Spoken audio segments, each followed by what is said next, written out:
Hey everybody, it's Jason Blaha here, and it's time for another Q&A, so let's go ahead and knock this out. All right, first question. Hey Jason, as stress is bad for your gains, does any substance that reduces stress levels indirectly help you make more gains? I've been taking, I can't even pronounce that, which is proven to lower cortisol, and there's one study showing it helps with muscle and strength gains. What are your thoughts on this? Thanks, Coach. Yeah, I believe that study came out of India, and I'm going to be honest with you, man. When it comes to actual muscle gains, performance enhancement, I'm not real big on a single study coming out of a country like India on an herb or whatever. This is something we need to study here in our sports labs in the U.S., get several studies before we even concede the possibility. Again, to say that a supplement or herb or anything helps with recovery or muscle mass gains, I think we need at least minimum of five independent studies, peer-reviewed, here in stateside. Again, before we start accepting that, I'm not willing to accept an herb from India because they've been caught doing silly stuff with things like that before that don't help. Now, as far as your other question, no, you're talking about lowering cortisol. People need to really start thinking through when they're taking products or doing things in their life hoping to impact transient hormone fluctuations as far as their muscle gains go. I mean, again, you need to understand that it might do nothing, and it's something like that could even be harmful because you start looking at cortisol. Yeah, cortisol when you're sleeping, for example, and you're stressed from that might be a bad thing for muscle growth and recovery. But if you have something that you put in your body that has the ability to blunt cortisol production, there's also some evidence that would suggest you would gain less muscle and less training effect. Because the cortisol response as a result of training is extremely and highly correlated with muscle growth. Extremely correlated.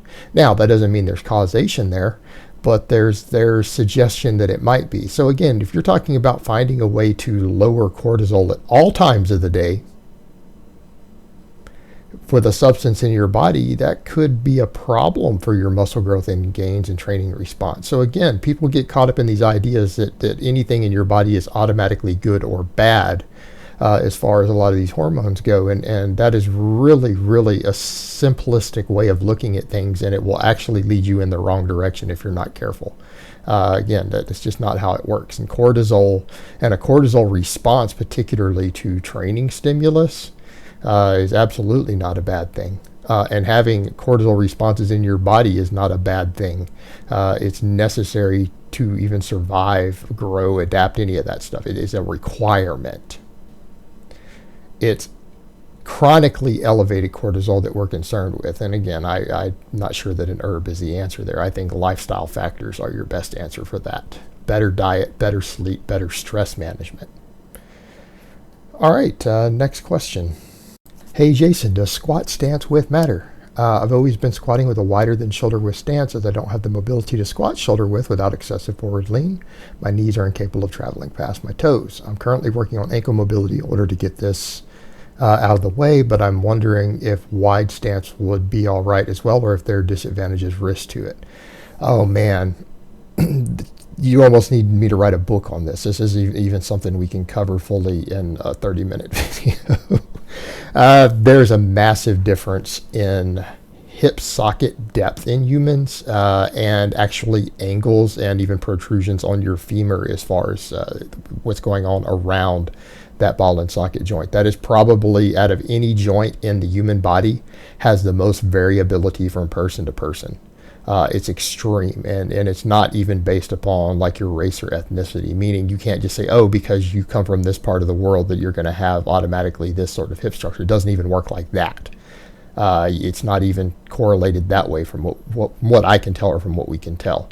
So as far as stance width, it is going to vary a lot. And as far as finding different ones where you get certain ranges of motion or ideal range of motion, because you might find squat stance widths to where you could go so deep that it's not even ideal for your best muscle activation or strength, because you might actually get slack in your hamstrings, for example, at certain depths with certain footing. But what I would say is that if you're trying to be able to get to depth, what we're looking for is an inch or so below parallel. There are basic exercises you can do.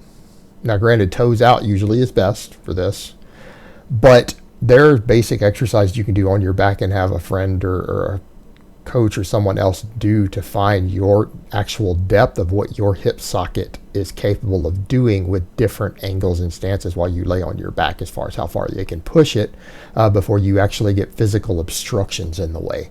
So finding like your ideal squat stance is a very, very individual thing, and there is no catch-all answer that one width is ideal for everyone, because we have such different hip structures. Now that means you will probably find an ideal one for getting to whichever prescribed depth that you are specifically trying to get to, right? Because that's a big factor also. What is it you're specifically trying to do? And for most people, it's to just get below parallel, which again is going to vary. Like for me, I can do that just fine with the inside the shoulder width. As you guys notice, it's not a problem, but you may not be able to. So you need to find that. You can do some basic exercises with that and kind of find your different depths, and you know, find it yourself. You're going to have to, because it's going to be different for you and me. All right, next question. With your Bulgarian style training, you often say you train at different stages of the day. So with this heavy lifting at various stages of the day, would you produce more cortisol than most, and how would this affect muscle and strength gains? Again, we're coming back to these questions of micromanaging transient fluctuations in hormone production. You're getting very bro sciencey at that point, and you would be getting into stuff that we don't even have close to an amount of research to answer the question or find what's best. You could come up with $100 million to study athletes with, so that we can find that 0.5% advantage with the timing and cortisol release and everything else, doing, you know, multiple year-long studies on several thousand athletes, then hey, we could answer that question, so that we can find that 0.5% or 0.25% advantage somewhere. But again, people need to not focus on things like that. No, that doesn't matter. What we do know, though, is that when you are training heavy like this, if you can spread it out, people do seem to get better results, because they can handle heavier loads, move more total tonnage, more workload, and they recover better in between. But again, I do that because I can, and it might offer a very, very small advantage, but it's not like I'm going to gain 20% more strength per year doing this. Again, I might gain 1% more strength, 2% more strength and muscle by being able to spread it out like that. It's not going to be a game changer, but it's a small advantage, and I live a lifestyle because I'm a full-time YouTuber, and I make a decent living doing this, that I can get away with that. But if you have different time constraints, obviously you have to do what you have to do based around your lifestyle, and you've got to make it work. In my case, I'm simply taking advantage of the lifestyle that I have to make it work for me. But stop looking for silly things like fluctuations and hormone production. That is a dead end as far as we know, as far as training goes, fat loss goes, muscle gain, strength gains, everything. The data's been pretty conclusive. Most of that's a waste of time. All right, next question. Hey Jason, I have had my schedule fill up pretty thoroughly this year with work and the kids, etc. My only options for lifting is to stay up late and sacrifice some sleep to hit the gym around midnight, or wake up early on the other end. I know the early morning would be a more realistic and sustainable schedule. Any advice on becoming a morning person? Like, how can someone force themselves to wake up and be alert? I realize I sound like a pussy. I've just had a real hard time getting back into the early routine, and I'm exhausted all the time. You know what? That's perfectly normal. I've had to train at weird times, like for a while, because again, with me, my stalker situation got so bad that we used to go train at 1 a.m. After hours at our one gym before, because you couldn't get inside without having a pass to get in. And that's actually Cassidy Campbell snuck in and trespassed illegally because he got someone to let him in. But we weren't actually there. But the whole point is I did that, and the same thing of just dealing with that when I was training at 24, or even before I built this home gym, I was training at 3, 4 a.m. because it was less. I didn't have to wait on power racks and functional fitness stuff and everything, get in and train, and then also not have to deal with random people just showing up asking who I was, or people saying, oh my god, I saw him there, it's where he trained, posting up on the internet, because I had been spotted once or twice like that by people who posted it somewhere online, and then I didn't want to have to deal with a gym being swatted and all that nonsense. So I had to adapt to that, just for totally different reasons. And you know what? It sucks at first. Like, I've noticed it when you first start training, like at 4 a.m. if you've been training at noon. Your bar speeds are going to be slower. You're going to be less explosive. Everything's going to feel a little heavier. But after about 3 weeks or so, like with anything else, you adapt to it, And as long as you got enough sleep the night before, you will be perfectly fine. You'll be able to come in and train at 4 a.m., 5 a.m. and start hitting PR numbers and stuff again. Just keep in mind, it's going to take you at least 3 weeks to adapt to it. And yeah, you're going to feel like garbage leading into that. But in the long term, just like with anything else, you will adapt. It's going to be fine. Push on through, brother. Again, you just have to stick it out and be consistent and make sure you get enough sleep on the other end. All right, next question. Hey coach, I was wondering your opinion on swapping all/most of my lifts to a 2-inch axle bars so as to ensure my grip strength keeps up with my gains. Currently on a novice 5x5, so I've not yet built a proper strength base and figured much like the hook grip earlier is better, so I don't have to drop my numbers and adapt later. I'm going to have to replace my cheap ass bars soon before my 5x5 is out, and there are the thin screw on ones rated at like 150 kilograms, and I'm considering just buying axles. Thank you. No, I don't recommend this. Now, I'm not saying axle bar work isn't an amazing way to build your grip, because it is. Like 2-inch bars, your grip strength will get really strong if you're pulling with 2-inch bars. I'm not discounting that. If you want to get some axle bars and axle bar to do some of this, that's great. However, your strength is going to suffer, because you're going to reach a point there. You know, you get all these bodybuilders say, oh, I use straps for everything because I don't want my grip to limit my development, right?